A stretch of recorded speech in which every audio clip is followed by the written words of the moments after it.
ஆவிக்குரிய வாழ்க்கை வாழ வேண்டும் என்று விரும்புகிறவங்க, ஆசைப்படுறவங்களுக்கு கற்பனைகள் ஒரு பெருசாவே தெரியாது.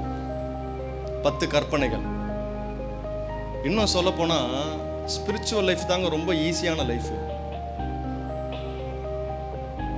எல்லாமே நேர்த்தியா அந்தந்த நேரத்தில் அதை தான் ஆண்டவர் செஞ்சுக்கிட்டே இருப்பார். நீ ஜெயிச்சுட்டு போய்கிட்டே இருப்ப.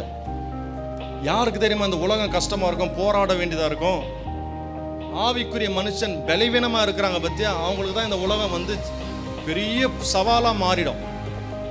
ஏன்னா அவங்க இருதயம் வார்த்தையில கட்டப்படவில்லை, தேவனிடத்துல கட்டப்படலை, தேவ பிரசன்னத்துல கட்டப்படலை. கொஞ்ச நேரம் கூட அவங்க ஆத்மா தேவனுடைய சமூகத்துல உட்கார்றதுக்கு விரும்பவே விரும்பாது. சர்ச்சைக்கு போனவனா எல்லாம் ஜாலியா ஒன்னா சேர்ந்து போயிட்டு வந்துடலாம். உன் தனிப்பட்ட வாழ்க்கையை ஆண்டவர் எதிர்பார்க்கிறார். அந்த ஆவிக்குரிய வாழ்க்கையில நீங்க நடக்க வேண்டும். தேவனோடு நடக்கிற வாழ்க்கையை நீங்க வாழ கத்துக்கிட்டீங்கன்னா அதை விட ஒரு ஈஸியான ஒரு வாழ்க்கை வேற எதுவுமே கிடையாது இந்த உலகத்துல.